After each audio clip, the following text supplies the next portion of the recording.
What's up, guys? I'm here today with my games from Smogon Tour. For those who don't know what this is, it's a live tournament that's hosted on the Smogon Tour server every Friday, Saturday, and Sunday, all at different times. So, really no excuse not to join.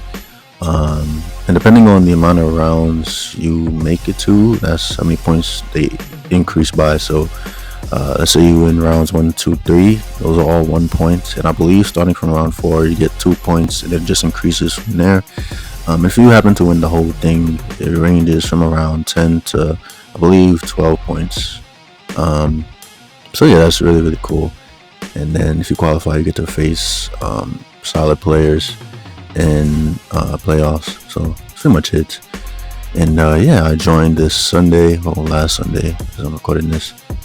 And yeah, man. So for the first couple rounds, just wanted to use more balanced team because it's safe. Lets me play around any random things my opponents may bring, because I don't like, if it's an unknown player, I don't know what to expect. So just trying to be safe. And yeah, we had a cool team based around the combination of Greninja plus Sandy Shocks. Basically, Sandy Shocks based in things like Amoonguss, Hydreigon if you can't Terra. Like if you already Terra something else, Hydreigon will also Sandy Shocks. Electric ground coverage, so you can vote switch out, bring your Greninja, threaten an Oko. But ideally you'd want to Terra the Shocks so that you can beat those, but just in case you can, you just vote switch into Gren. Pick up Okos versus the Grass Dragon types, and the rest are just, Amoonguss helps with Iron Valiant, Rotom, Corvi's there to help with Tusk, Roaring Moon backs Caliber, Skeledirge with the Underwear, deals with Volcarona, Cinderace, just a slew of Mons, and secondary Valiant Answer and Ting-Lu helps me with my Dragapult matchup, provide Stuff Rock, things like that, just solid ghost resist, because Gren does not really resist to things like, Dragapult, Dango is too frail. So, and yeah, this was just it. Nice double starters, and my opponent's using a pretty offensive team, just balls to the wall. You got the Shed Tail, the Glamora, the Walking Wake. Yeah, I actually do not like Walking Wake outside of Sun. I think it's pretty bad, honestly. Like, you're missing out on not only the photosynthesis speed boost / special attack boost, but you're also you have weak Hydro Steam. I don't really like it outside of Sun. I feel like if you're using that outside of Sun, do something else, like a Greninja or something. I don't know, even a Zoomer or any other water type. But anyway, so game plan wise, I just want to destroy him with Sandy Shocks, because the combination of just ground electric, fairy coverage, bodies his team. I am Terra Blast Fairy with the best set. Cook's Wake, Moon, Valiant. I think I need a bit of damage on way to knock it out.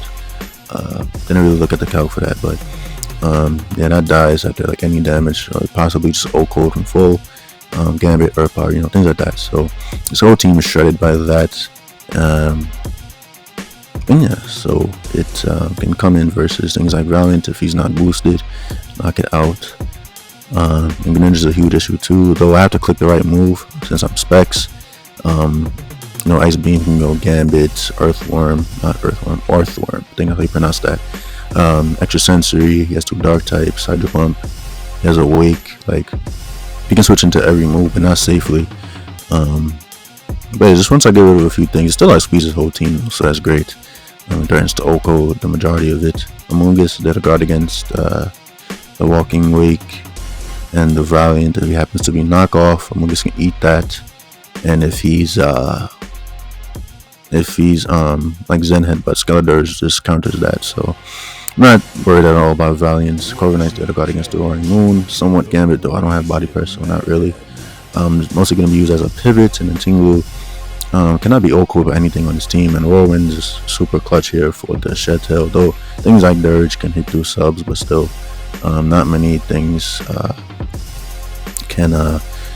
many things on his team can eat Torch Song behind the subs, such as Walking Wake and Moon. So really Whirlwind is my go-to, but yeah, just trying to win with Sandy Shocks and just hop right into the game. So I lead with my Sandy Shocks, the biggest threat to his team. Now here, I wasn't sure if Terra Blast Fairy with Oko. And secondly, I didn't want to get Oko by potential Specs Hydro Pump. So, because even if I Terra, I die to that, pretty sure. So Just make the safe play go hard Among Us. Just the best play. Its only purpose is to guard against this, as don't want to Terra just yet, like right off the bat. So right Among Us, get up the Hydro Steam, as he shows to not be Specs. That does no damage. Specs would have did at least 30%. So he's likely, like, he's not booster either, so maybe Scarf, I don't know at this point. So, or Wise Glasses, one of the two. So I'm red card Among Us, which mainly helps versus like Rotom plus Goldango teams. Like they go switch a Rotom trying to get Goldango in. Basically like completely stop that. They're forced into something else, and you get a free Spore. So it's just a cool tech nowadays that people run on Among Us. But anyway, he gets red carded out into Earthworm. Not a big deal that I'm forced to use it early. It's okay. Don't really need it. As Earthworm like the worst possible thing I can get, because I can't Spore, because he's just gonna Shed Tail. So it doesn't make sense to ever go for an attacking move here. Even if I could get Drain, he's just gonna Shed Tail into the King Gambit. So it never makes sense to stay in. Gotta go hard Ting-Lu, because it basically deals with anything you can Shed Tail out into. Wake, I can either hit Whirlwind. I have Valiant. I mean, I have a Skeledirge and an Among Us, so I'm not too worried. Bar like Zen, so Among Us is not safe, but Skeledirge is safe versus this. So go hard Skeledirge. Usually SDs into Zen Headbutt, so I'm not sure why he's setting up if you cannot touch me. I mean, unless you're like Terra Dark knockoff, you're not beating me, so I'm not sure why he decided to set up here. Unless he has like Encore or something, it's the only way this makes sense. But I'm just gonna start Touch Songing. It's a sound move, so I'm not worried about anything. As get a bit of boost.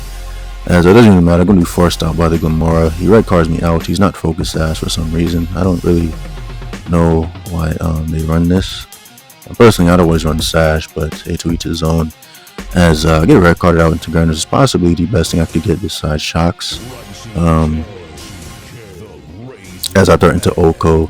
So I'm Specs. I'm gonna go straight for the extra sensory, and I'm like, yes, I can just knock him out, but no, he lives. So I'm like, bro, you max Spadef? Like, come on, bro, how you this? So yeah, the only way he lives out if he's max Spadef, max HP, which he is. So that's pretty annoying, as he's able to get up a spike. It doesn't matter too much, but it's still like not ideal. I don't Ting-Lu taking spikes and stuff like that, but it's okay. It's not a big deal. Just like, wow, you really just lived. But anyway, I pivot to Corviknight, knowing that he's either he's gonna go to one of his dark types there. Like, you never just sack that for no reason. I don't want to be extra sensory locked. Had he just sacked that, and I'd have to deal with switching into Gambit, which I don't switch really well into. I'm not Ting-Lu, but that has to take an Iron Head as a Whirlwind on the +2, which is not really good. So I'm also Terra Water on my Skeledirge, which can deal with Gambit. Pretty much counters it, but I don't want to be forced into a situation where I have to go hard Skeledirge on Gambit.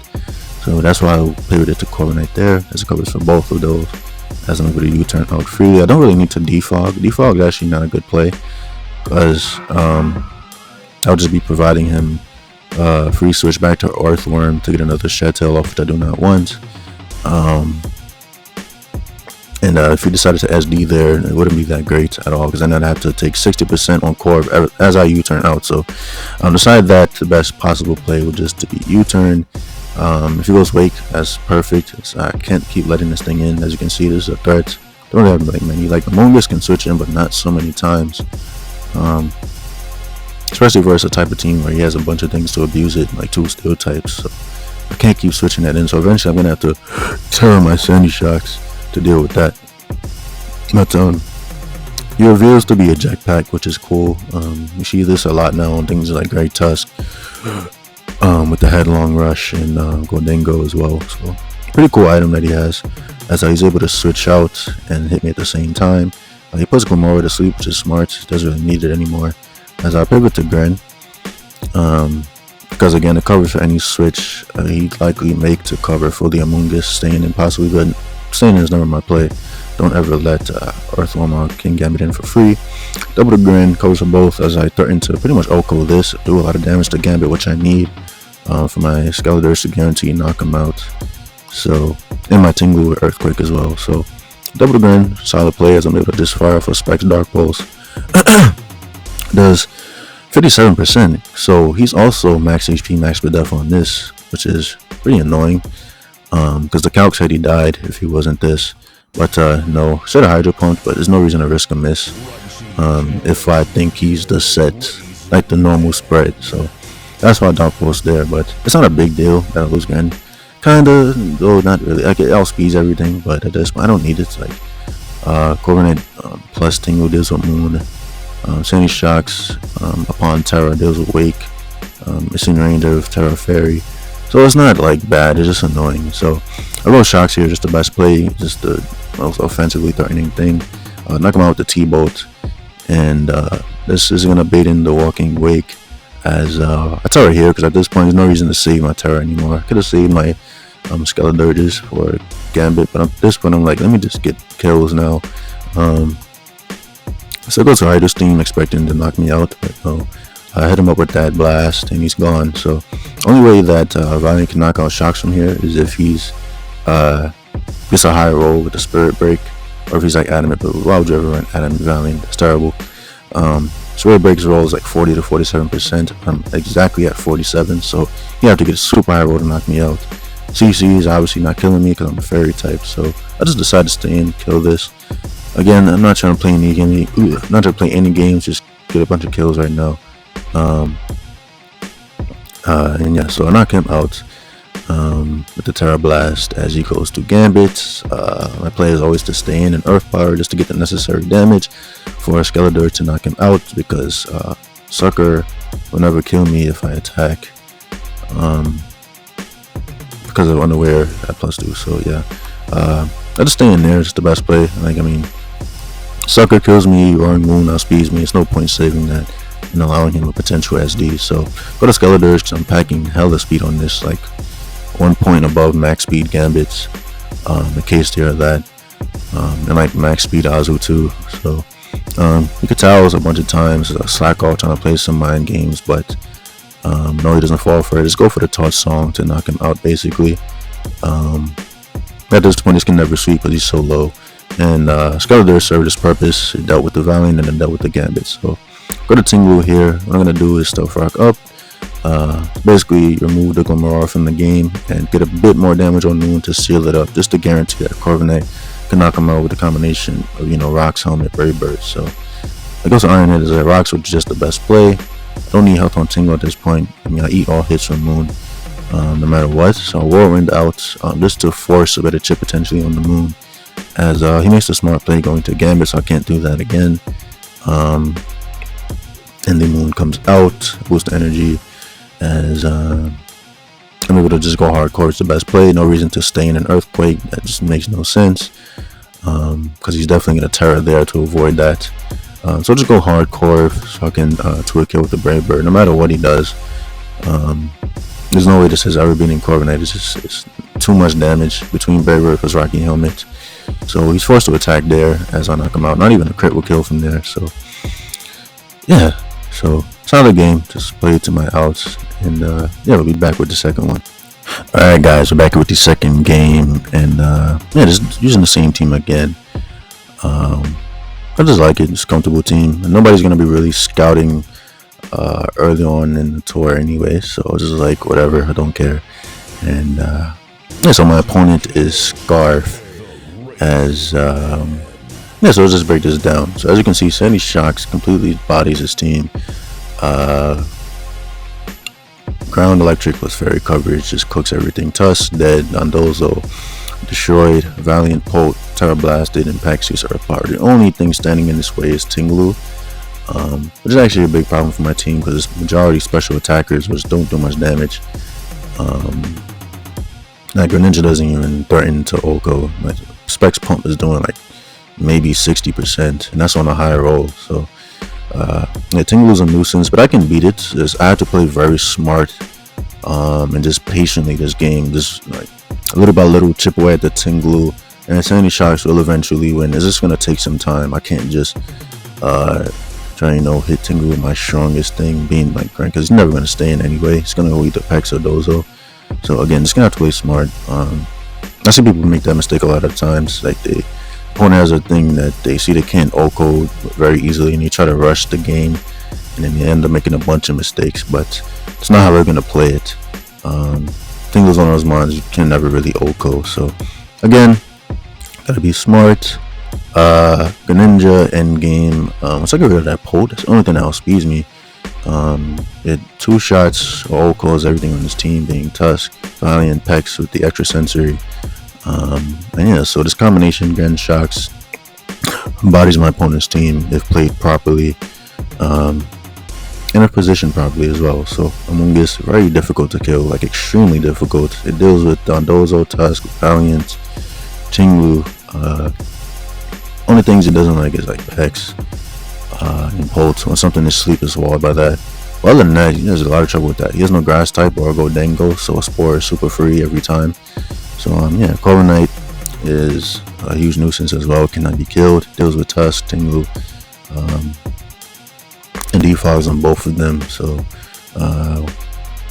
yeah, like there's no like flying resist, which is pretty relevant as you guys are gonna see. But yeah, Corviknight's amazing here. Dirge is mid. He has a Ting-Lu, a Pex, and those like is whatever. Definitely the least use. So I'll throw it into Polt to scout for certain things. But yeah, it's pretty useless. And Ting-Lu is there to guard against his Polt. He has no ground like immunity, but you know he has Tusk, so I can eat Earthquake, so can Dozo, so it's not too big of a deal. And Rocks are never staying up because I mean he has a Tusk. But I can just pressure it. I mean I have 2 very good Tusk counters, so not counter. Munga's not a counter. It's a very good check though. I'd say Corviknight's more of a counter. But yeah, let's just hop right into this game. Again, trying to win with Sandy Shocks late game. Yeah, let's get right into it. So I don't mind Amoonguss because again he has no grass type, so Spore is extremely free. Put this Ting-Lu to sleep. Again, I'm gonna have to beat this thing down turn by turn, just little by little. So Sword Bomb here. I don't know about this play. I mean, it's safe, but it's like it doesn't. And I guess I hit Polt. I was expecting him to switch out and I'll lead this in to take more damage, but it's not like Amoonguss is really touching Ting-Lu anyway. So it was pretty fine for him to stay and burn a sleep turn. So he leaves it in as I go hard to Corv. As I want to do here, I think I defog, right? It says Nations, which is fine. Defog there, get rid of the spike. I don't want multiple spikes up. I could do a 1, but 2 is a little too much. So Roost there, get all my health back. As the Nations again, what I do here, I think I defog always. I think I Roost again. Yep. Let's get these turns a little bit. So back to Amoonguss. Basically just a switch fast at this point. I Spore again, put him to sleep as he finally switches out into Pex after like 10 turns. As I revealed the grass knot there. So yeah, no, what I mean revealed the grass knot, I already showed it the turn before. I did 30%, so that little bit of basically 24% of the Ting-Lu is gonna be very key because I need that thing low like constantly, so that my Sandy Shocks will come through late game. So again, all these little hits matter on that. So I pivot to Corv here, not when it's staying on Pex, because he's like to run offensive sets actually nowadays, like Infestation, Ice Beam. So my Amoonguss would just die for nothing. The Amoonguss is incredibly important versus team, especially versus Dozo. I already said that, so I do never want to stay in there unless nothing is sleep. So a defog here, let's get rid of all those spikes as I'm able to U-turn out into Amoonguss. Really my only thing I can deal with this, as he realizes that doesn't want to take more damage on this, because if he lets that get beat down, like I said, Shocks is gonna body him. So here the Infestations, I'm like, okay, I know he's gonna do that, so I just leave Amoonguss in. It's low risk, and I'm like, let me catch one of Dozo or Tusk, because if I catch Dozo, again, that's one of the other things I can eat a hit from Shocks if he terrors. Like I don't think even Max Pedal, I mean, you could definitely take a T-Bow for sure from full, but not after taking this big grass knot. So as Dozo gets smashed there, like I said, I was banking on red card pulling them into one of those, either Dozo or Tusk, and I get Dozo, which is definitely better than Tusk, because Tusk is irrelevant versus Amoonguss Corv. And you know, I have other things to offensively beat it / OHKO it. So I'm like, whatever. Dozo is amazing there though, because now that means Grand knocks him out with pretty much anything, or 2 kills with Specs Pump, so that's great. And he doesn't really deal with Skeledirge anymore, so yeah, it's amazing. So I'm able to catch him with the huge grass knot there. Grass knot again, just the safest play. I don't want him resting up if he has that, and I pretty much have wasted my red card. So just keep grass knotting and just making the safe plays. Again, I have the matchup. I just need to play safely, and I should be able to pull through. So go hardcore. That serve does 30%, so he's modest max pex, which is rising in popularity with the assault vest. So I'm able to roast it off, as I didn't really want to go hard Ting-Lu there on a surf just yet, but I think we're gonna do that now. Yeah, do that now. So probably infestate again, because I think I was freed that turn. So I'll take 12%, which is mostly irrelevant. And here I just make the safe play again, just EQ. I don't want his, him leaving the pecs in, because people like to do that. Take unnecessary hits and then switch the pecs out. I just wanted to EQ to see if he'd stay in. Just a scout, But he does go Tusk. There's no real point going for Stealth Rocks, and there's no real point going for Ruination, because Tusk will always come in. I mean, Ruination, that doesn't help, because Tusk, I don't need that weaken for anything at all. So that's what I meant. I don't need to Ruination there. As just EQ, just a scout to see what he do. Go hardcore, just the best play. I don't need my helmet for anything else beside this. And just defog. And he's pretty much hardballed. He can't do anything. It's a Brave Bird here, because I know he's gonna leave it in that time. And the rocks are not up, so he's probably gonna rocks that turn. Get a bit more chip, put him in range of Earth Power from Shocks, and weaken him even more for Ting-Lu, which is cool. So here I go from Corv to Dirge as he goes hard to Polt. Basically scouting for Wisp. Like I said, Dirge is definitely the least useful. All it really does is check rallying, which I have a whole Amogus for, so I'm not really concerned with that. He has pecs, all these things, so it's not really that good. So, and there's no way you ever Shadow Ball there. So it's not like the play was unsafe. I would Ting-Lu spec Shadow Balling there makes 0 sense. You're doing 10%. So Wisp is pretty obvious there. And on a team like this, it's also a matter of just reading the team. Because you're not going to be boosted Valiant on a fat team like this. You definitely want specs, so you can capitalize on your hazards with the specs Moonblast. I don't know. You definitely specs Bolt in this team doesn't really make much sense. I was thinking more specs Valiant, as he Wisp and you turns out. No real point staying in. Hex is not doing anything to a Dirge. As I Wisp here, predicting a possible Pex switch. That's pretty much it. I mean, that's the only thing I would catch. And burning Pex is really good, because it's pretty annoying for me to deal with. So if I could burn that, that's just good for things like grinding core. So, but no, he makes the better play going hard to the Lu, because it sleeps, so it can absorb anything I can do. Again, it may look like I'm hitting him with wet paper, but these Torson are definitely gonna add up. 14%, and I'll do 20%. Again, I need to beat him down, keep him as low as possible, because Ting-Lu, like I said, is a problem for me. I'm pretty weak to this, so I'm gonna have to just beat it down. So now he's at 60%. I think I roost here, right? I roost here. Just the best play, stay out of range of Valiant. Tusk is never 2 killing me, but yeah, just the best play to roost. As I U-turn there, I get to slow U-turn, because I'm actually my IVs are lower than Ting-Lu, which is 125, and Ting-Lu is 126. So again, EQ, just little by little, weakening him. So now he's at 32%. So at this point, you can't even check shocks anymore.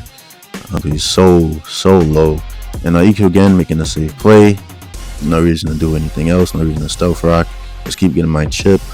As he goes to Tusk, doubles the Valiant, knowing that Corviknight is 100% coming out. I could have went to Amogus too, but I don't want him Stealth Rocking. That's not a good play. Yeah, just in case he Stealth Rock. Corviknight's always my play. I don't care what he does.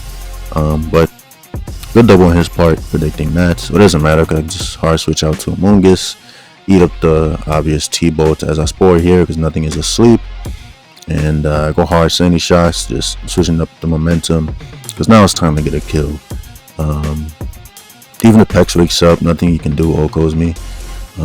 So I'm it's just time to kill somebody. Even through the assault vest, that Earth Power does a shit ton, 51%. So Earth Power again, because it confirms a kill at this point. As he sacks the Dozo, was definitely the correct play. It's useless. And yeah, man. So Shocks is looking good. I Terra Fairy here again. Just keep up the pressure. I don't want him doing any silly things. He's definitely gonna attack that turn. He never Wisp, because he probably predicts Skeledirge. Because that coming in at this point is kind of annoying now, because Ting-Lu is way too low to even check it anymore, and Pex is asleep, so it's actually a threat. So let's go for Terra Blast. Just the best play, just to knock this out, because this is the only thing that can outspeed Gren. So I'm like, if I get rid of this, Gren just wins. So I'll knock that out. Doubles from Valiant to Ting-Lu, I assume predicting Hungus switch or Skeledirge. I mean, it makes sense, but I'll never go to Skeledirge there. On like Specs, Shadow, I don't know. I mean, I don't think you'd Shadow Ball there. You likely predict Amoongus. But the way he switched out this turn, possibly didn't want that in. He probably wanted to catch something else. But Amoongus is always my play because it eats up anything Valiant can do. What I do here? A Grass Knot, just in case you wanted to lead the Ting-Lu in. Because at that point, if he takes another Grass Knot, then he's just in range of Earth Power. I don't even have to Terra Blast. So Infastates, I Spore again, right? Because I know he'd probably wake up that turn. He already like burnt like 3 turns of sleep. I Spore again. I really look like a dumb play, Sporing like he's already asleep.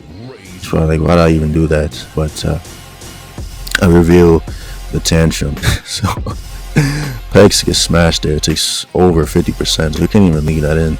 So I'm just gonna go for Tantrum again. It's the same play. I don't need to Grass Knot and have him Ice Beam. Like, it just doesn't make sense. Just Tantrum him again. If he goes Ting-Lu, who cares? It's Grass Knot the next turn.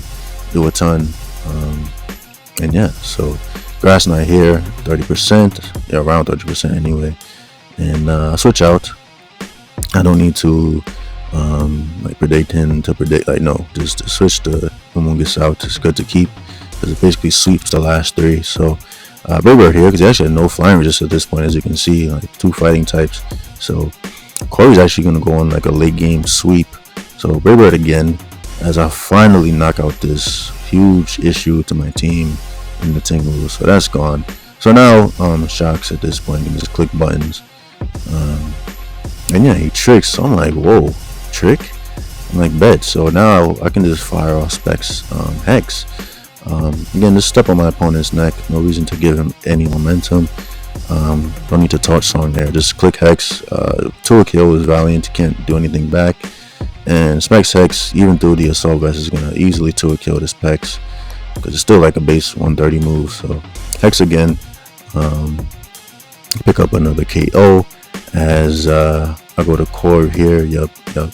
As I EQs, like a desperation play, expecting me to stay in. At this point, I'm trying to preserve the 6, so like, I don't need to. Like, it's not like he can like win at this point. It's pretty much over. There's nothing he can do. It's not like a Tusk is gonna sweep me, like a non-bulk up Tusk. So even then, like, I have so many things. Like, it's over. So pretty sure even Shock, he's like a +1 EQ, but there's no he's bulk up rocks. That's a terrible set.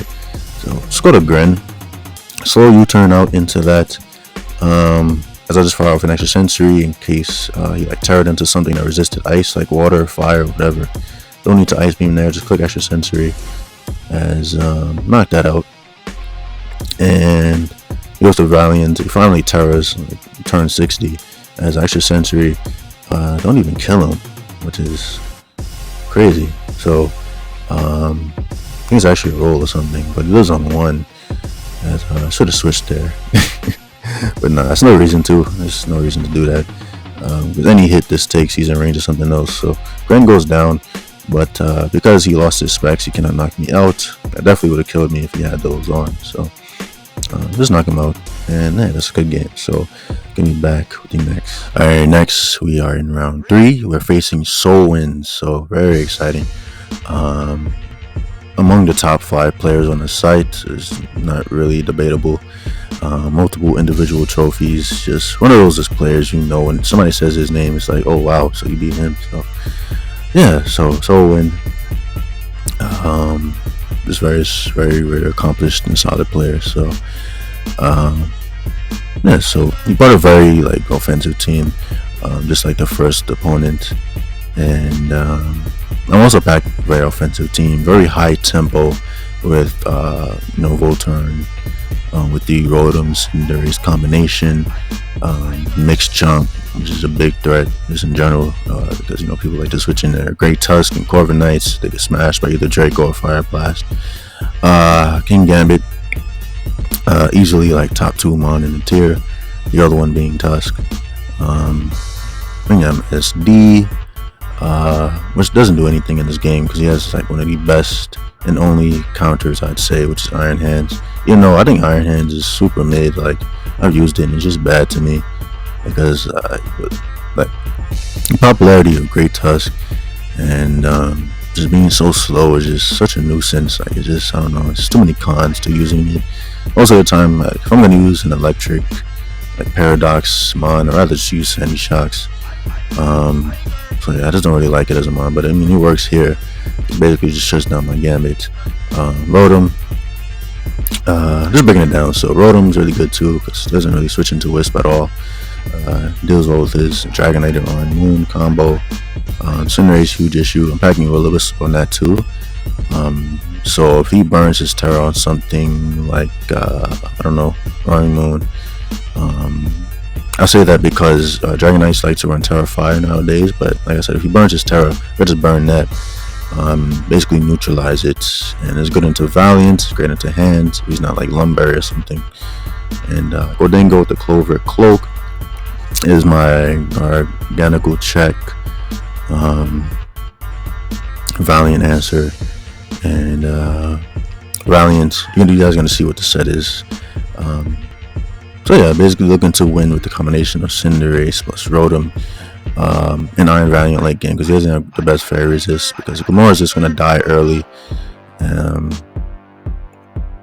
Earthworm, like after a Shed Tails, no longer taking a Moonblast. Like after a wasted Citrus Berry, that is. So yeah, man, just hop right into it. Gotta watch out for his Dragonite and Moon, but other than that, we should be good to go. So let's hop right in. I leave a Rotom because I'm like, it just beats everything on his team.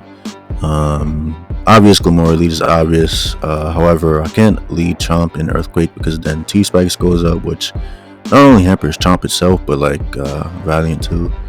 So that's not a play. I could also lead Gordingo, make it rain to a kill, but what would happen is I'd make it rain.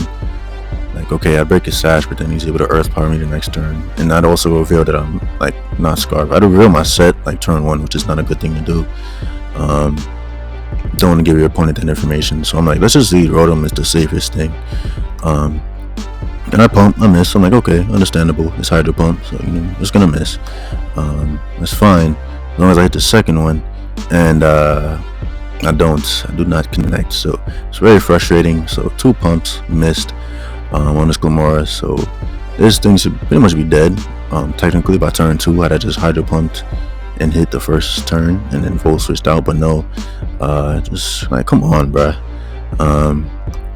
He's able to Moro Spin, basically knock my Rotom down to what is it, 50% now, combination with the Dazzling Gleam. So I pumped there, finally hit. Again, I cannot Volt switch there because anything I Volt switch into, yeah, I could Volt into Gordingo, but then I just show my sets. And he gets to set up for free, like a free ass Shed Tail with Earthworm, which is not ideal at all. It's just not. So it's not the play. So I have to Hydro Pump there. Finally hit, but not what I'm Rotom taking a ton of damage. And the reason I stay in is because I don't want him going for something like an Earth Power, predicting me to like pivot to Gambit slash Cinderace on the next Dazzling Gleam, which is unnecessary play to make.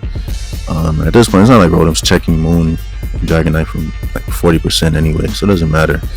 But ideally, I wanted my Rotom at near full. I would have been at 90% had the sequences went my way, but that's just mods. As I voted to Cinderace because it's the most threatening thing. It quite literally destroys his entire team. So yeah, he goes to Earthworm because it can pretty much Shed Tail for free versus anything beside Chomp.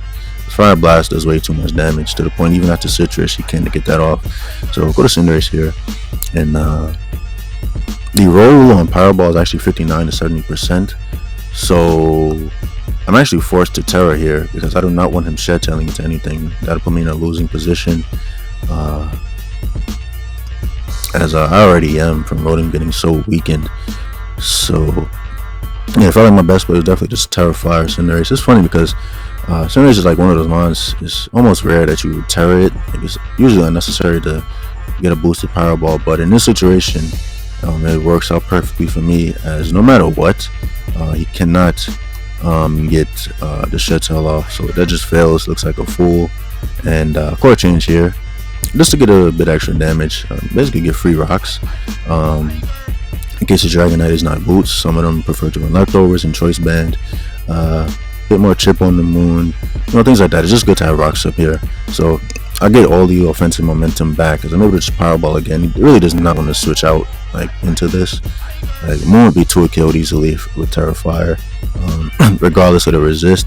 Dragonite doesn't want his multi-scale broken or get whisked the next turn, so kind of has to leave it in. Earthworm is useless at this point. It's not doing anything. So yeah, he goes to Moon. I'm like, please just win the tie. Because if I burn this thing is pretty much a non-threat, as it'll not be able to knock out Gambit because it's burnt with the Earthquake. I'll just be sitting pretty. I'd had this burnt, and then it'd be good for me. So I decided to just risk the tie. Incinerate is good, but it's not like I don't need it to win. But ideally, I can burn this. I'm like, well, it's deserved to win the tie if I already missed 2 pumps, but no.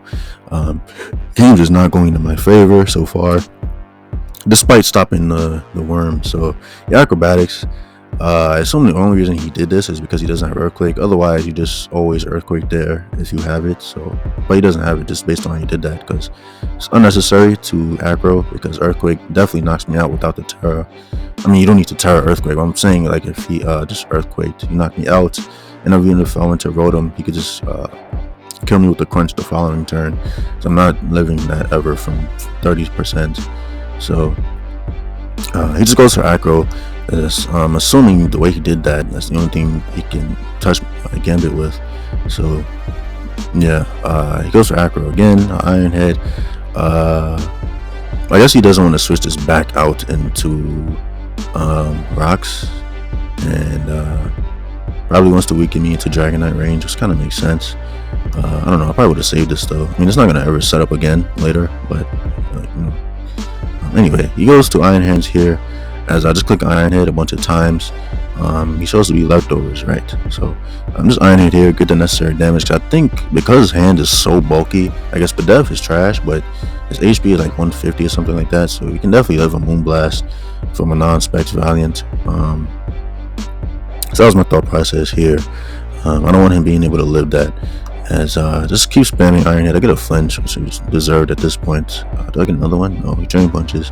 Doesn't get that much health back, only like 10. Because my Gambit was so low. As I'll go to Valiant here. I don't want to go to Chomp because he could possibly live a Life 4BQ. I mean, I doubt it, but he possibly could. It's his hands. And not only that would allow his Valiant to come in. His Dragonite to come in. If he's boots, he can DD on me regardless of Draco. So I'm Moonblast here, just my best and safest play. He has no fairy resist, so why not just go to this over Chomp? And yeah, so looking good so far. He goes to his Valiant, and here was Moonblast. Finally win a tie.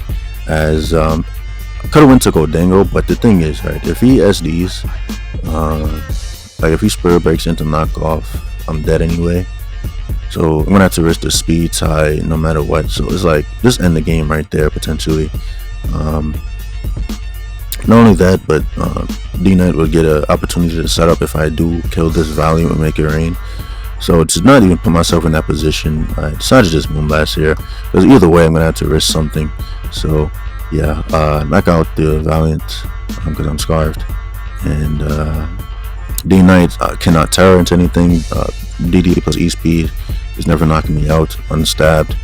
It's just too weak.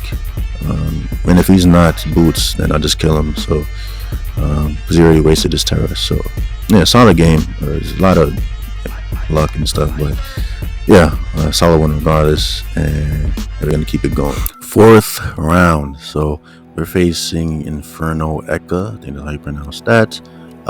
He's in a very cool team, more balanced with things like Screamtail, Garg, the Demon, and Fizdef Chomp. Just a classic set. That set's been around like every gen. So they're also packing some offensive guys like Volk, Specs Polt, and Tusk in the back. So let's just break this one down. So my opponent just brought almost the same team as the second guy. It's just like, what is it? Valiant and Polt over Dragonite and Moon. But Yeah, so very fat team. How I'm looking to win is a Volk in game. My coverage is everything. Bug Buzz, Psychic, so Ting-Lu, Roaring Moon gets shattered. Pex, Tusk, Psychic. Dozo's not a real counter unless it has rest. And even then, those hazards go up. He's not going to enjoy taking Bug Buzzes with rocks and spikes, so which is how I'm going to go about winning this end game. I'll just stack a bunch of hazards. Because on a team like this, the Tusk is very likely offensive. There's no reason to be a Fizz-Dev Tusk. You have a Dozo, Ting-Lu, all these things that just beat Gambit anyway. You don't need to be Fizz-Dev, just overkill. So since it's offensive, it'll be very easy to keep my hazards up. And then, things like Volk and Polt will be huge since his guard. My guard with spikes is unkillable. It's unbeatable. Because it's switching his Tusk, which is Sulker, the spikes, which is like less than ideal. And really, other than that, it doesn't really deal well with Garg at all. Like a Soul Cures or 2 water types for like 30%. Beats Dragonite, beats Moon. Because I am Cursed Garg, which is 6 0s him. So, and Polt, no Dragon Resist. So, like, Spikes Draco plus Spikes is either a kill or huge damage on something every time. Though it's gonna be Ting-Lu and Pex will never die to that. But over time, like, they can't keep switching in with hazards up, even if you are an Assault Vest Pex, so you're not going to appreciate that. Still doing like 50s, especially with Terra Dragon, you're just dead, which is ideally what I'd want to Terra in this game, but Terra Water Guard is like a little bit better. I don't really need to like boost my Dracos, it's kind of unneeded. Terra Guard makes it safe versus Ting-Lu, Tusk, pretty much all the things that can carry potential ground coverage, Dozo, so I don't get wave crashed. And yeah, so Tusk pretty much useless. He has a Dozo and a D-Knight. All he's really gonna do is be spinning on the Ting-Lu, which is free because he has no ghost type. But yeah, pretty useless. Chomp is there too. It's pretty like difficult to kill. Because again, I am Helmet Chomp, so I deal with his Roaring Moon, his Dragonite if he's not a Dragon / Ice move. Tusk, I eat hits from that, though ideally I don't want to switch that in. And yeah, just get a bunch of hazards up and just start clicking attacks with Volk and Polt. Scream Tail, he actually has no good fairy resist outside Pex, but it's still not touching Ting-Lu. It's gonna do like Dazzling Gleam is literally gonna tickle it. It's gonna do like maybe 15% or 12% even, I don't know. So it's like mid, it's like okay. I mean, Encore is cool versus the potential Dragon Dancers, but it's whatever otherwise. I mean, main function is gonna Wish Pass to things like Polt for the Ekis Weekend and Chomp. It's very liable to take a bunch of hits in this game. But yeah, just gotta watch out for his Moon if he's like DD Taunt. Could definitely be a big threat. But yeah, otherwise I felt pretty comfortable in this matchup. So let's just hop right into it. I'll lead with Polt. He leads Ting-Lu, makes a lot of sense because the only thing I could have to deal with Ting-Lu is Tusk. And yeah, like outside of that, I'm pretty annoyed by this. Same thing as the other team, but again, it's one of those monsters you're gonna have to take it step by step, little by little. So I go hard to Tusk, just the best play. Only purpose is to deal with that Ting-Lu I spin because I do not want rocks up this early. Having to switch into rocks plus like a potential offensive Pex is very annoying.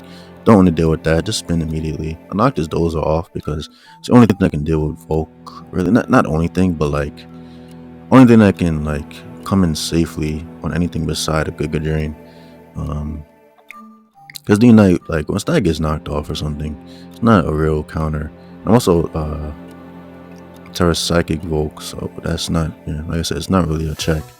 Once the multi-scales broke, pretty sure 2 Terra Psychics will knock it out at +1. So Liquidate Stare, I don't mind that. I don't mind taking 45% on Tusk. Basically trading a bit of my health there to knock him off. And I CC here may be questionable, like why'd you CC, you die next turn, but I am a Jetpack Tusk, so I'll basically get a free hit off on his Dozo, which is pretty cool. Go to Polt is the best play because it forces that Dozo out. I could have went to Chomp, but thing is I don't want to take a potential Liquidate. I don't want to take any damage with that just yet because it's very important to be able to deal with Tusk and Moon.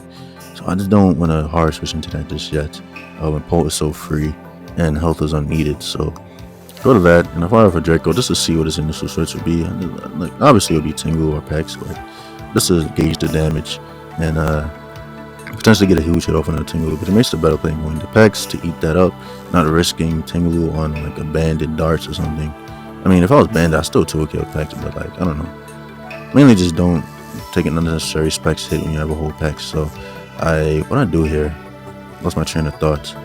I go from a Draco here, right? I go into Garg, I think, as he double to Ting-Lu. Double Ting-Lu is just the best play, -2, so Draco's gonna just bounce off. And yeah, so pivot to Garg because it covers for anything Pex can do. As he Earthquakes, I was actually discussing this play with my friend. He said possibly I could have pivoted to Chomp first, or even Scream Tail because it's not that useful. Then go to Tusk instead of just hard Tusk. Because what that means is I can no longer switch into Ting-Lu safely. Whereas if I did it the other way around, like pivoted first, and like it's like one of those like little plays that you realize, which is why it's important to always like look at your game so you realize misplays, things you could have did better. But yeah, it's a small little thing I could have did there. Like hard Tusk was kind of mindless, not mindless like, you know, I needed it and I just made a stupid play, but like in a sense of like there was a better play to make, possibly 2 better ones. I'd say Scream Tail is better than Chomp, but like yeah, because I could encore the Ting-Lu and like things like that. Wish up possibly, I don't know. Yeah, it's probably better, one of those 2. But yeah, go hard Tusk. I'm kind of get rocked there by the EQ because I'm offensive, so that does a lot. I knock off here because I'm like, okay, if he kills me, whatever. He's not gonna stand though. Take a big CC, weaken himself versus Vulcan Pole. This doesn't make any sense at all. And that's really the only thing I can deal with Garg too by whirlwinding. So you never stay in there. It's just not the play, no matter what. So I knock off here.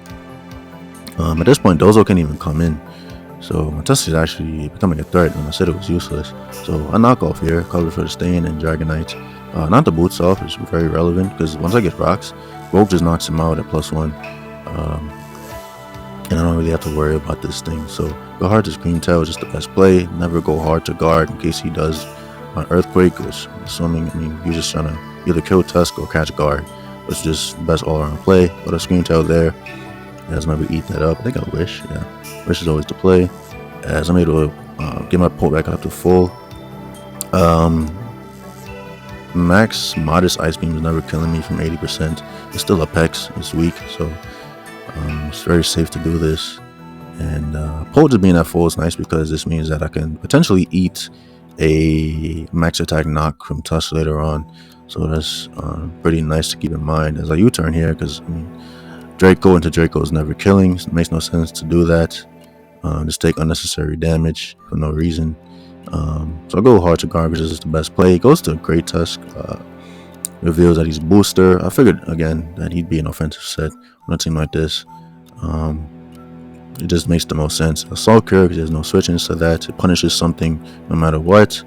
So that comes out. I kind of have to switch into this thing, which is not ideal. I don't have a ground resist or immunity, so it's gonna hit something hard. I decided it's gonna be Scream Tail because again, it's the least useful. I don't want to switch Chomp into a essentially a Life Orb Headlong Rush. I think I'll be 2 KO'd even with my investment, which is just not good. So I go to Scream Tail as it basically forces him in a situation where okay, you're either gonna predict me to Wish, predicting Pex, or you're gonna leave this in. I mean, you're either gonna predict me to predict the Pex and Wish, and attack me again, or you're gonna leave, or you're gonna go to Pex now as I dazzle game. So I don't get to play right. I just Gleam. I could have Wished, which would have been really, really nice because I don't think he was gonna lead a Tusk game, but just in case he decided to be reckless, because people just play stupid all the time. Tour versus me, so I wasn't trying to risk that. So just make the safe playing Gleam. I don't lose because of it. It's not like a losing play, but I Wish definitely would have been really nice there. But there's no way I could read this guy's mind, so I just go for what I felt like was the best play and just Gleam. He Sludge Bombs again. I mean, you never surf there because it doesn't kill Scream Tail, so you kind of have to Sludge Bomb again. Because if I Wish, you're in trouble. Because basically lost your booster on Tusk for no reason at that point, so you kind of have to Sludge Bomb again. He surfs here, gets a crit, doesn't do anything, only 56%. I'm a full-on split death guard, so do I Terror this at this point? No, I recover.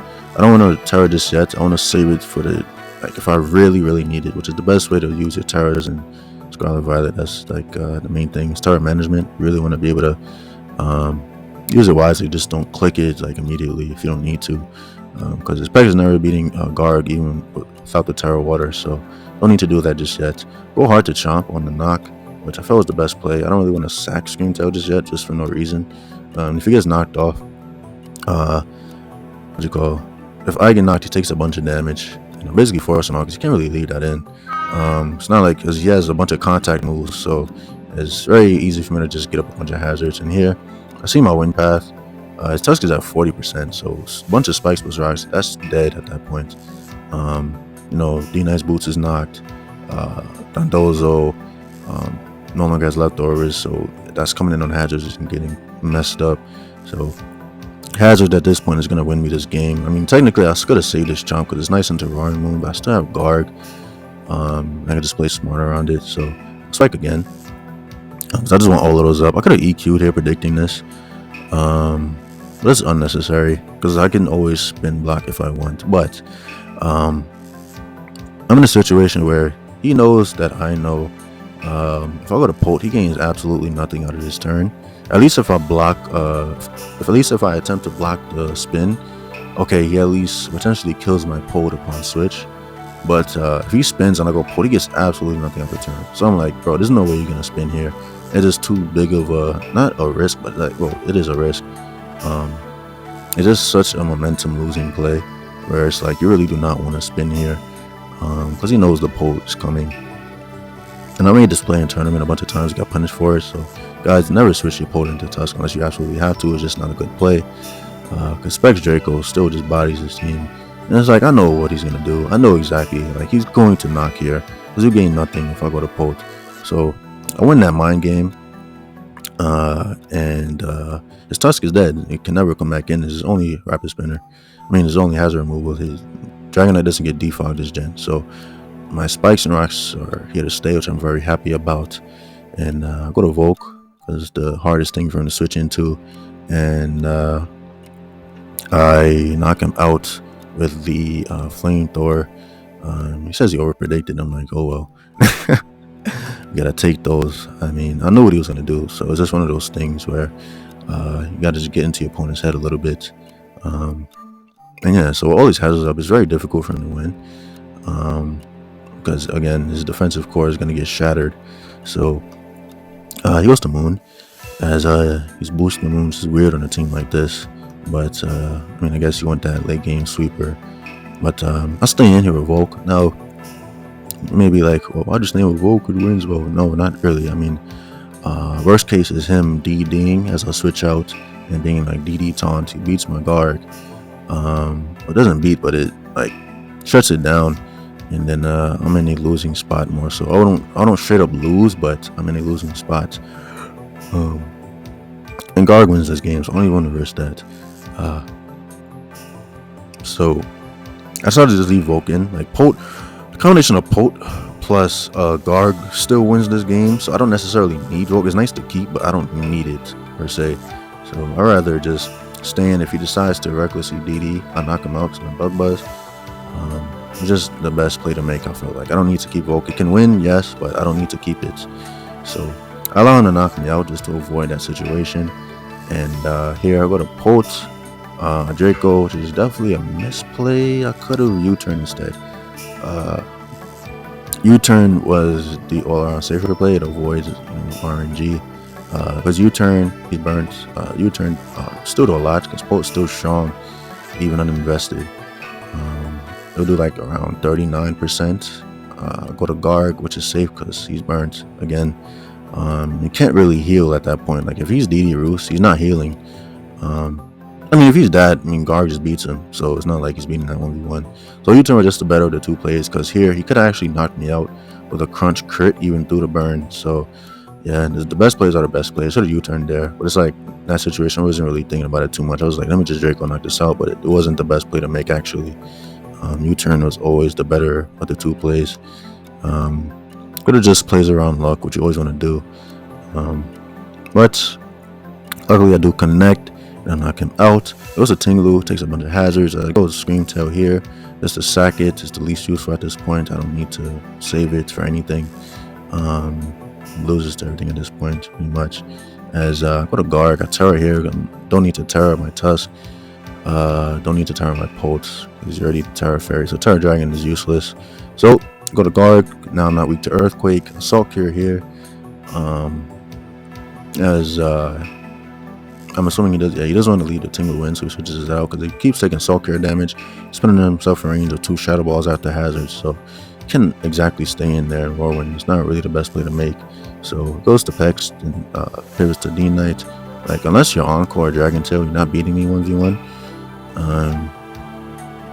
So yeah, he reveals me Thunder Punch, which is weird. I don't know why you use that over Fire Punch, but in any case, it was just a Salt Cure. Knock him out. I'm like, okay, if you have Encore, you better go for it right now. But he doesn't, I'm assuming, as knocked the D-Knight out.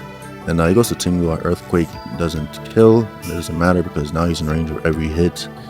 Shadow Ball, Headlong Rush, get the best thing, which is Tusk. Because Poet, I mean, Pex can eat that, but it doesn't matter because Garg wins at that point. Tusk wins at this point. He already Terra, so it's not like he can Terra flying the Pex and take on the Tusk. Even so, Garg wins. So yeah, I get Tusk, which is very cool. So it's gonna go on a late game sweep right now, as Dozo would die from there. No matter if he's max defense or not. So yeah, another solid game, and we're gonna move on to the next one. I don't give a fuck. We're now in the semis, so if we win this, we move on to the finals. And yeah, let's get right into it. My team is one of my favorites, possibly one of my best teams. I'm like 16-0 with this between ladder and tour, so pretty crazy. I've never lost with this.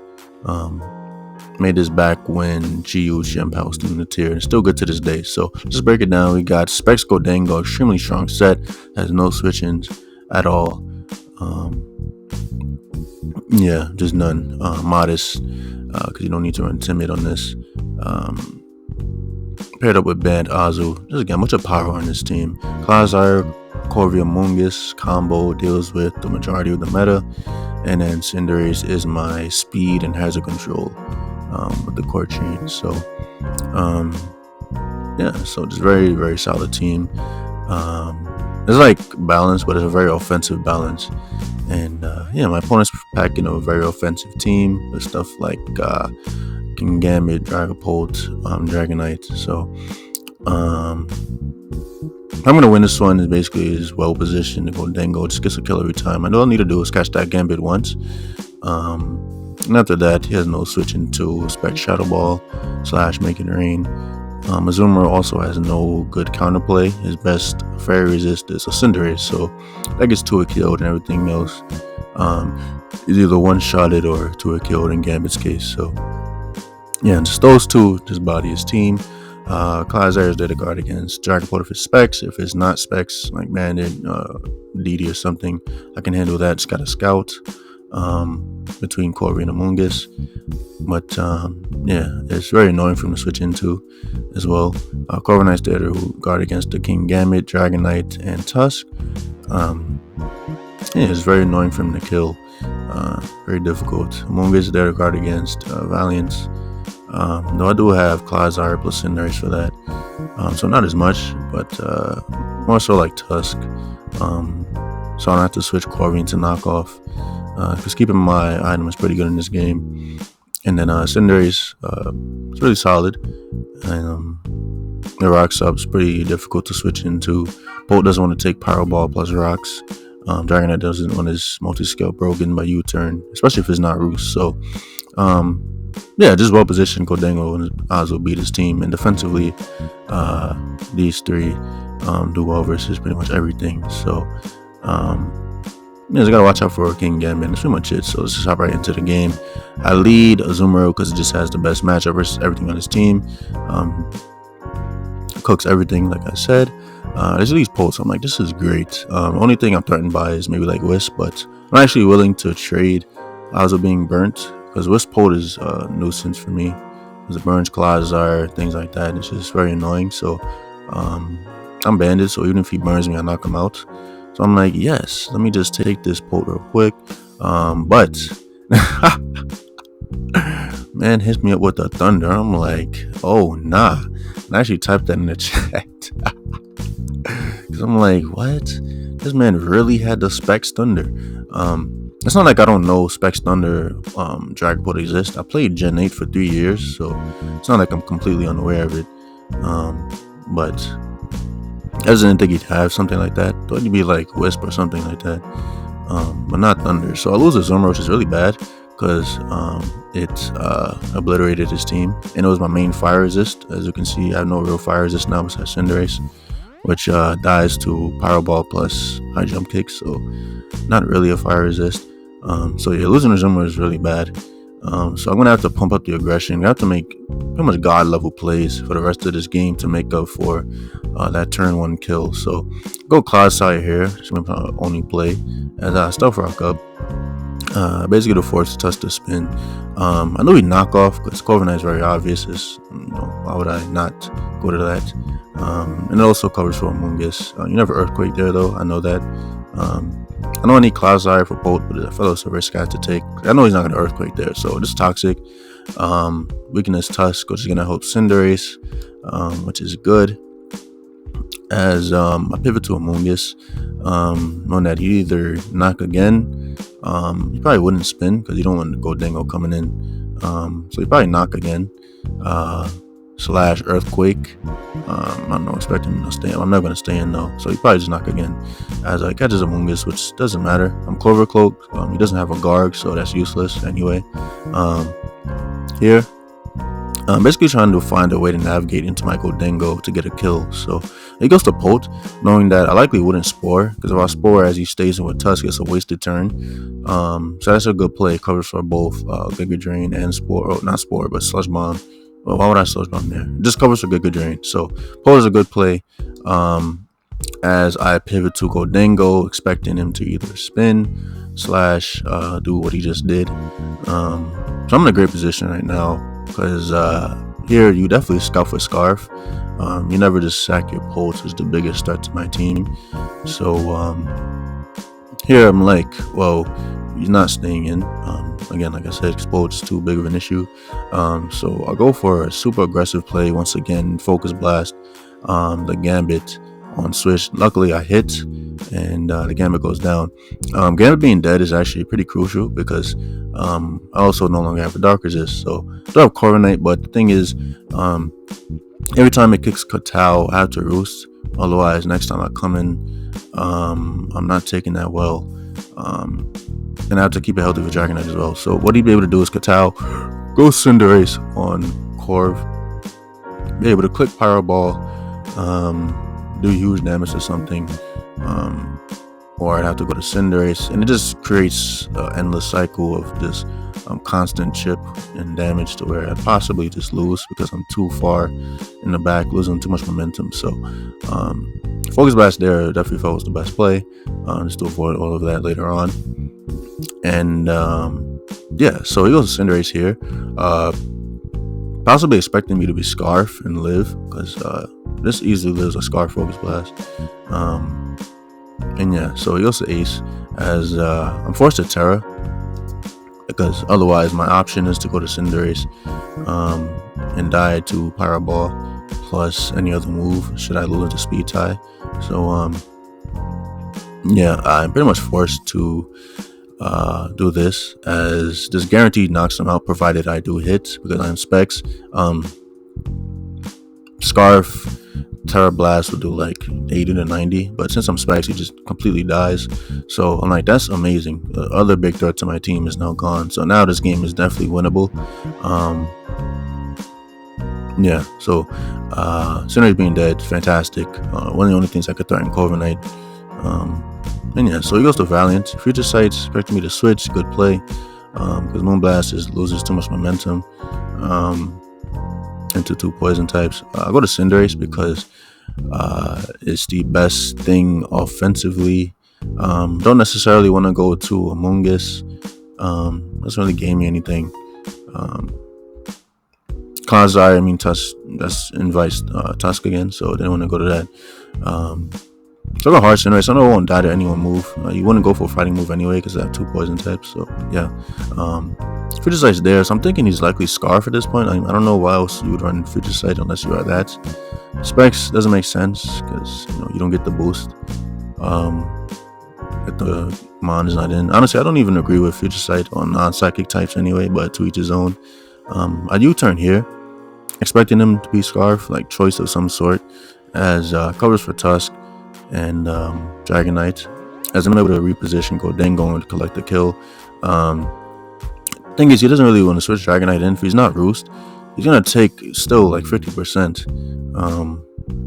And at that point, he no longer switches into Cinderace, and he's no longer a threat. So you don't really want to switch that in, and he has no Steel Resist. So I just click Make It Rain just to get the most out of Gholdengo this turn, and knock out Tusk. He's pretty much forced to stay in, and Tusk is not really that good anymore. So Gholdengo got 3 whole kills, just phenomenal. So got me back into this game, as I'm a fighting type, so I died to the Future Sight that turn, but not without killing 3 of his Mons. So go to Claude, because it deals with 2 out of his 3, being the Polt and Valiant. He goes to Polt, makes sense because it threatens everything beside Claude. Recover here just to see what he go for. I know we went Draco, doesn't make sense. I mean, I'm unaware, but that's not gonna do anything. So I'll just recover, just to stay at full, be able to take 2 Dracos later on. Future Sight's there as I Spore. It's free. As what do I do here? I pivot to Corviknight to tank the Future Sight. As I don't want to risk Among Us getting crit or something. I don't think I died to a crit Future Sight, but yeah, still. Because I'm able to tank that as he pivots to Dragonite. I start Iron Defensing up because unless he's Terrifier or Fire Punch, he's not beating me 1v1. So yeah, so I start Iron Defensing there. Iron Defense again just to guarantee beat him. He goes to Polt to try and wake up and threaten me. I'm not going to risk him waking up turn 1. So I go to Claude, which is the best play. I believe I Toxic here. Yeah, it's Toxic. Keep up the momentum. Again, just step on my opponent's neck. Just give him no room to do any weird stuff. Toxic in this is going to remove the Future Sight pressure, though not really, because Corviknight can always pivot in on that. But yeah, this removes that slowly, as I go to Cinderace here. Again, this sequence is going to repeat over and over. I don't ever have to leave Claude in or go to Among Us or anything like that. Cinderace is definitely the least useful. I can just throw it into this every time. It's never going to fighting move, so he's either going to Trick or Future Sight. So Cinderace goes for both, as I believe I U-turn here. Yeah, no reason not to. No reason to Fireball and have the Dragonite come in. I just want to have my Corviknight in versus this, because if he is Fire Punch, then that would be worst case for me. As Iron Defense there again, just in case he decided to DD, I beat him, and I pivot to Claude. Yeah, not risking him waking up once again, as he goes to Dragonite here. I think I EQ, yeah, EQ just in case he decided to go to Valiant / stay in, but you never stay in there. Because really, Polt is the only way he's going to beat Corviknight at this point. So, goes to Dragonite, starts DDing up. I know he's going to DD this turn. Really just to seal the game up. Over Toxic.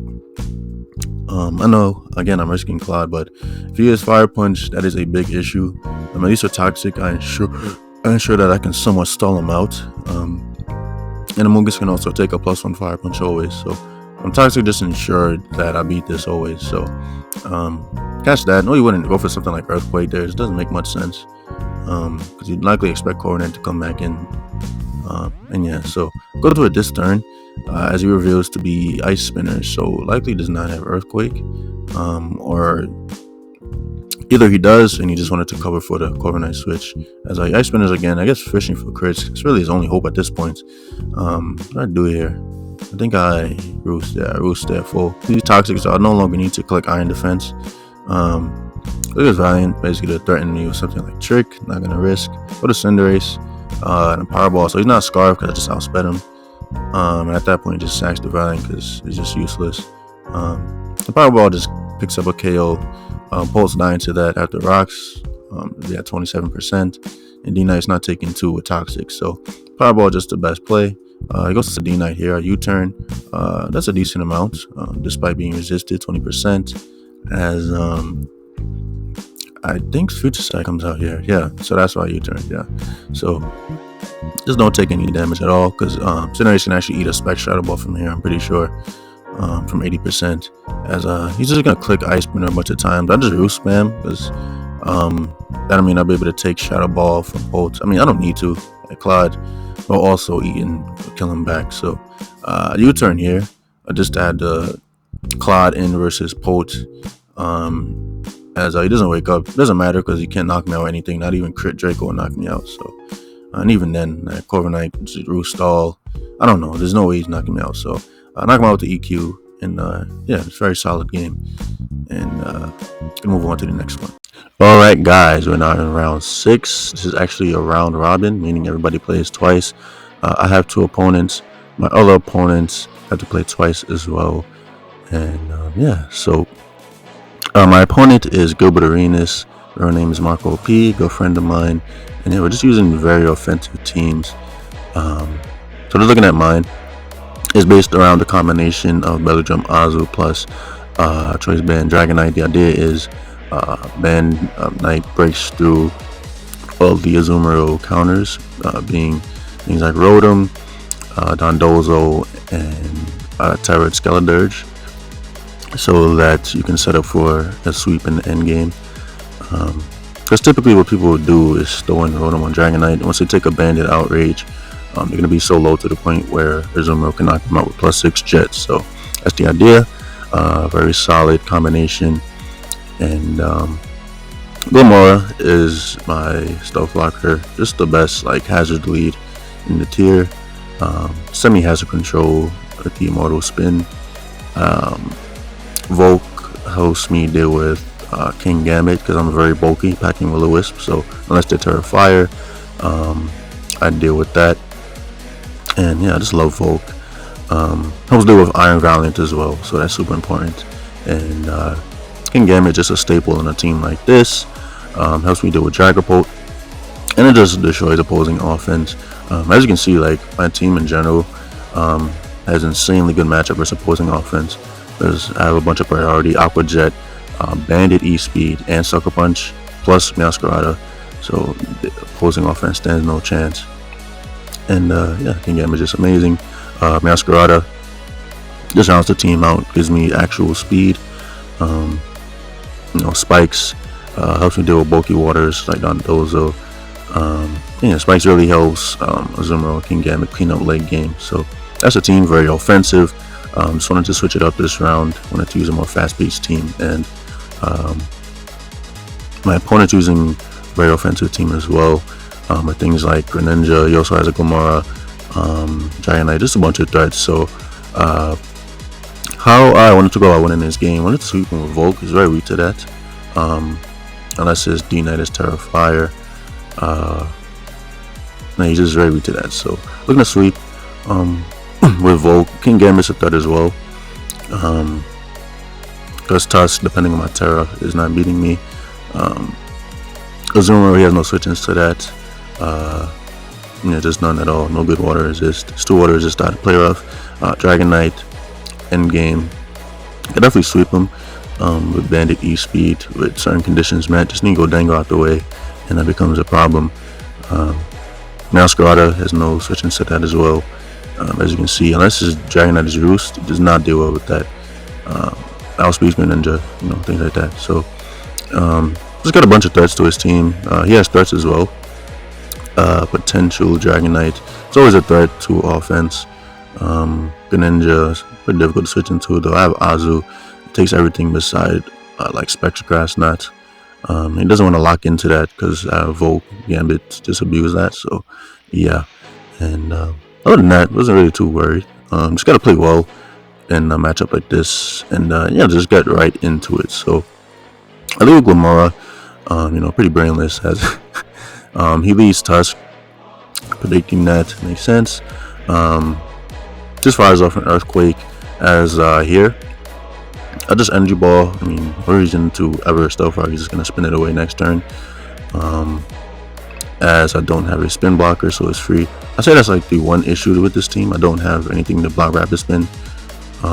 Which is why later on I actually changed this Glamora to Terra Ghost to act like as a semi-ghost type. So yeah, but anyway, that energy ball, which is big because that means that he's now in range of my Gambit. I don't even have to Terra to beat this Tusk.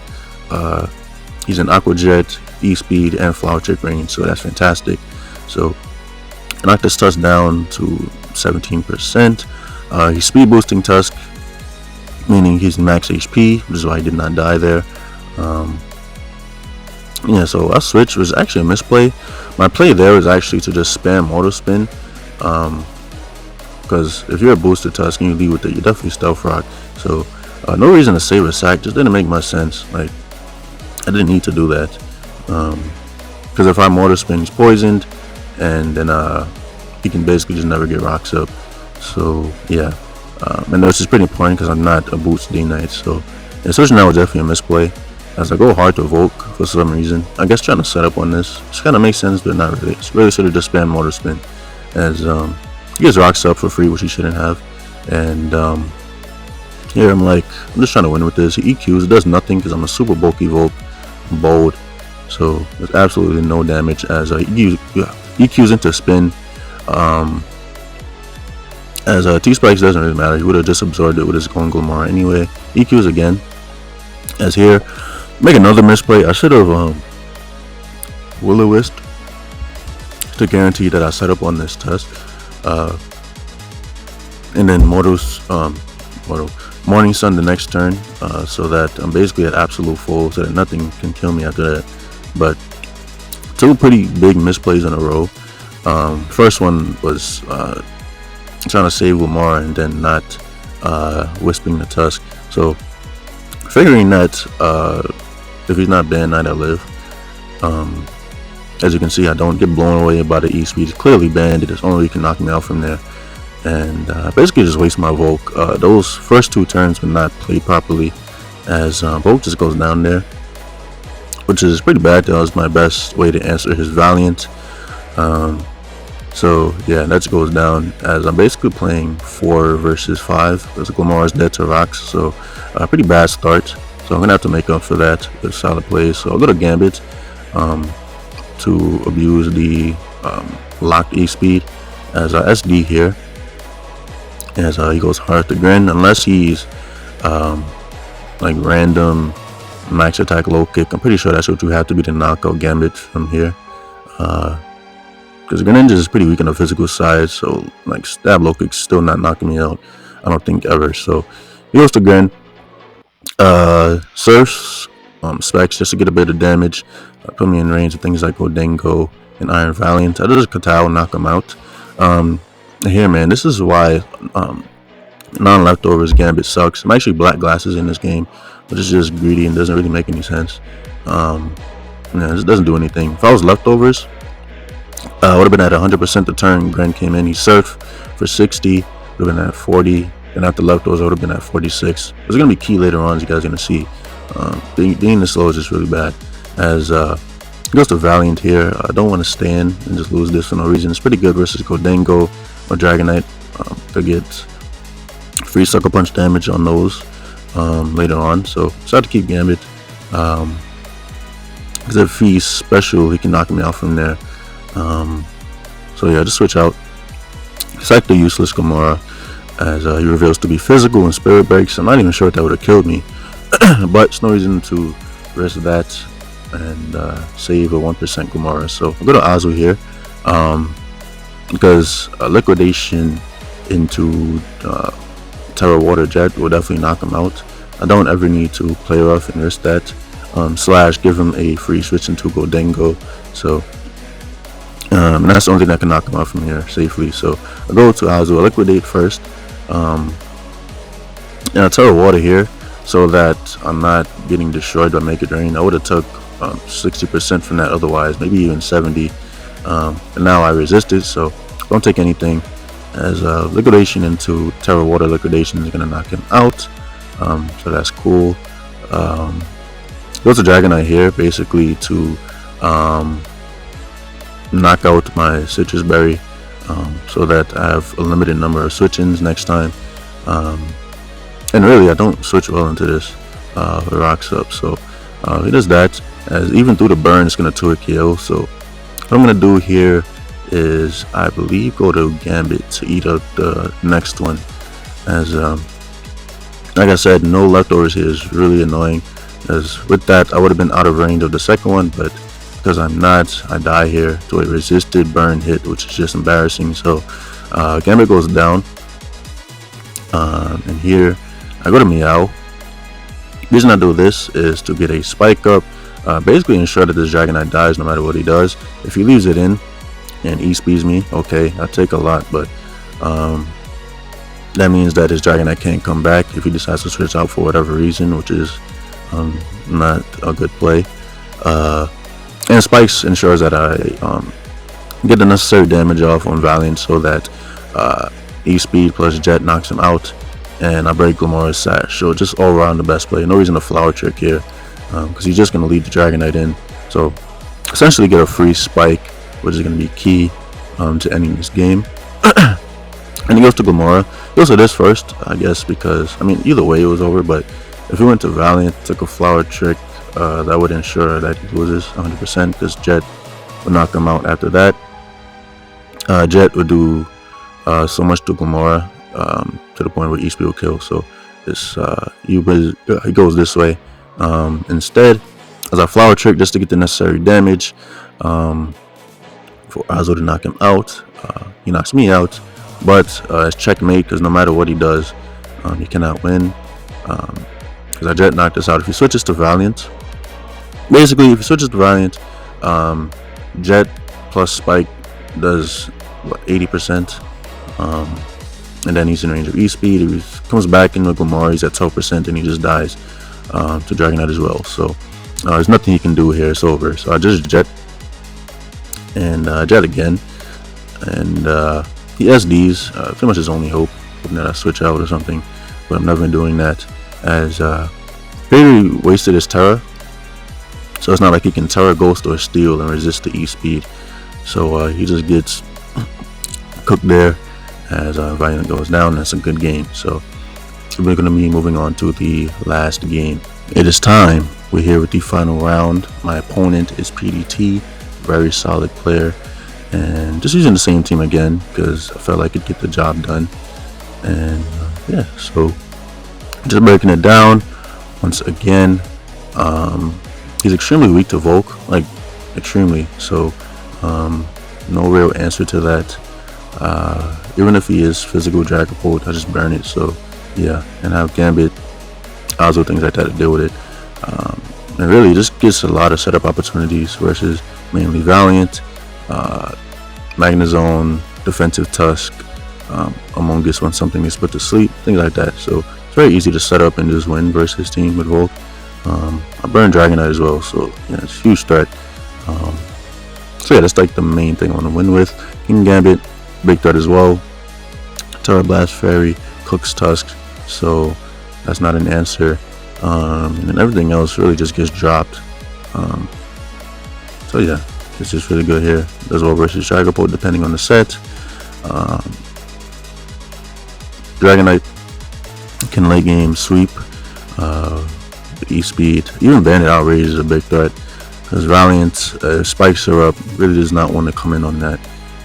Just gonna get punished, and man, it's just good, especially for dealing with his own Dragonite, if he's at a certain range. And yeah, other than that, Azumarill on paper is nice, but it's not really setting up versus anything in sweeping. Like Valiant, Polt, Tusk, things like that do too much damage to it. And yeah, E-speed from Dragonite is gonna knock me out, provided he gets the necessary damage. So really just looking to remove the Among Us and start clicking attacks with it, because at that point he won't have any switchings to that. And yeah, so got a bunch of ways to win this game. Just gotta play it properly. Again, need to watch out for his Dragonite, Magnezone, because I don't have a ground type, so Volt Switch is free versus me. Other than that, should be good to go. And yeah, his team is also very grounded, so Spikes do a lot of work as well.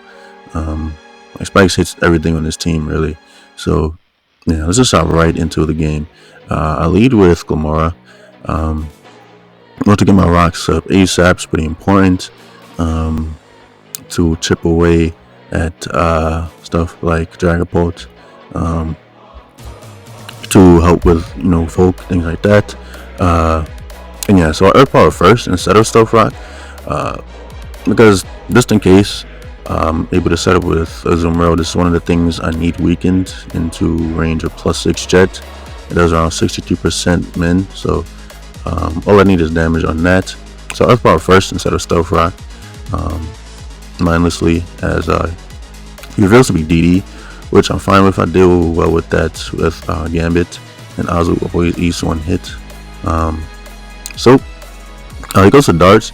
Only way he can knock me out is if he gets a very high roll. It's like 90 to 100. So as long as he doesn't get that, I'm able to get at my rocks as well. So that's fantastic. So Gamora did his job. It got up 2 T-Spikes because he hit me twice, which is funny. And yeah, so Gamora goes down, but not without chipping away at the Bolt, getting up a bunch of hazards. So I'll go to Gambit. My best thing to deal with this, as I Terra Fairy, which is probably not the play in hindsight. Like, I was thinking, well, he could be Terra Fighting and just knock me out, but why would he be Terra Fighting when he has a Tusk, a Zone, and even a Valiant to deal with King Gambit, right? It just doesn't make sense. So in hindsight, it really makes sense to just burn my Terra here immediately.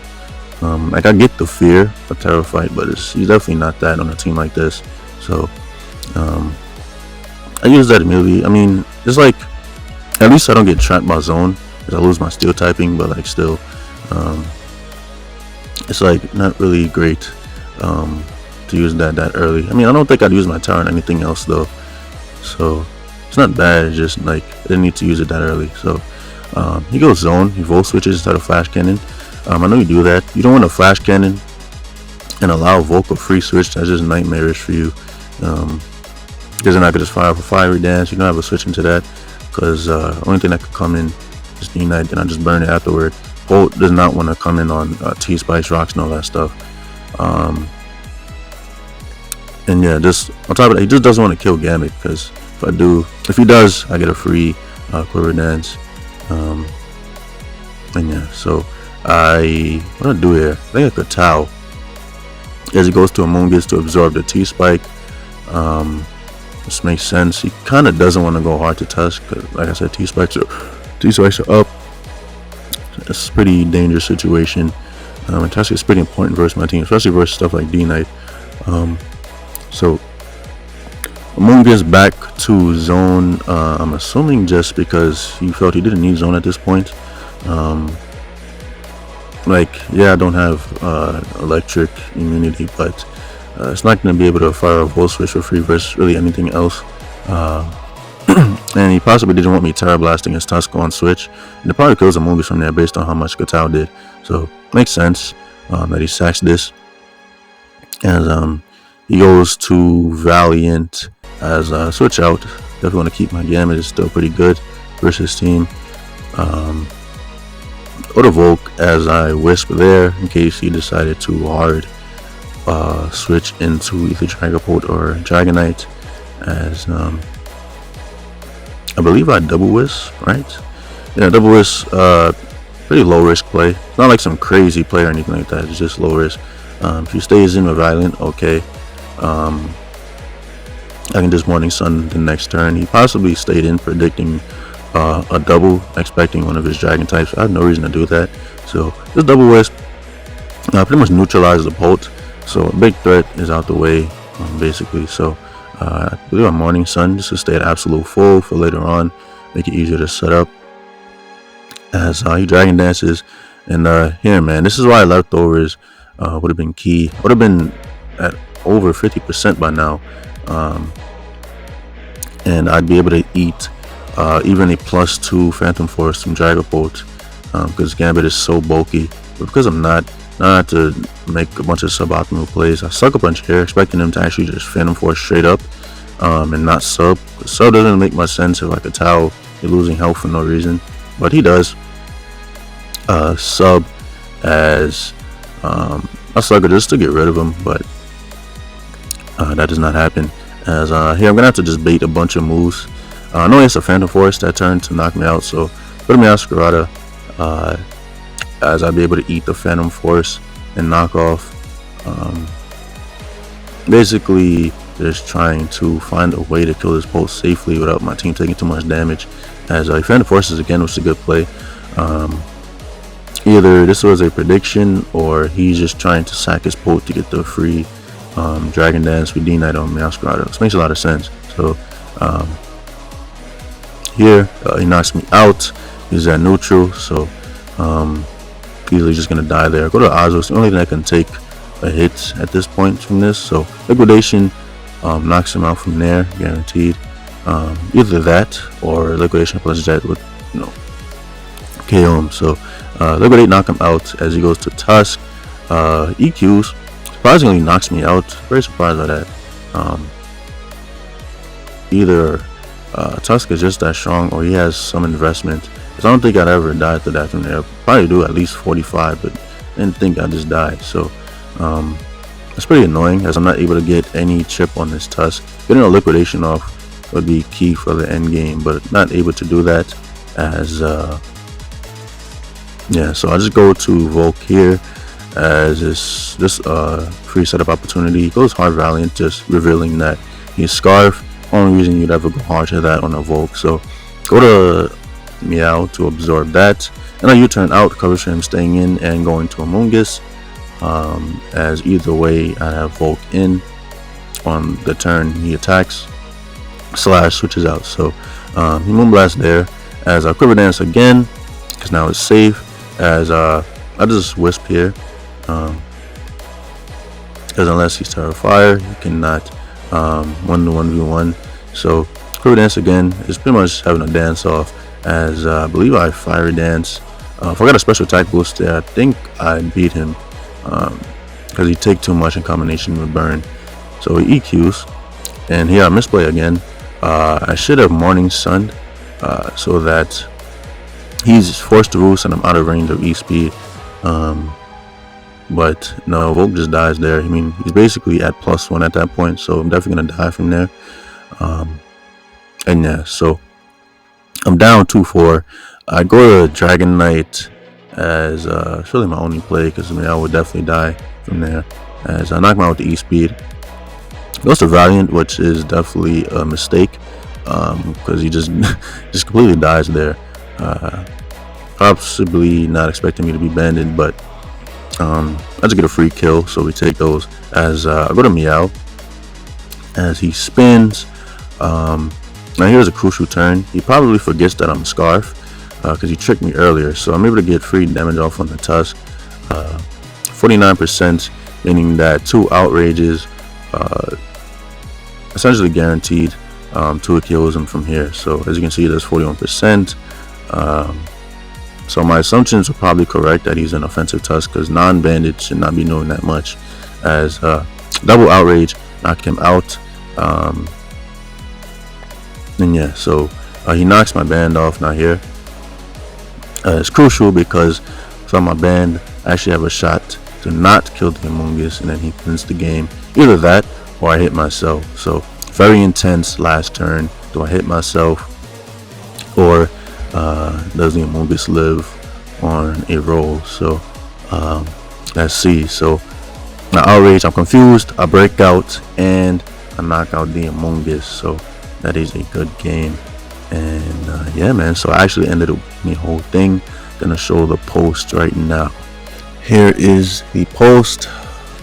Season 35, week 4, Scarlet Violet OU, 4 won by me. So yeah, very cool. Yeah, man, so ended up winning the whole thing. My first Stour win. I still need like a bit more points, like 14, 15 ish to actually qualify, but this is a step in the right direction. And yeah, man, just very proud of myself. And yeah, I really hope you guys enjoyed this. And yeah, see you all next time. Peace.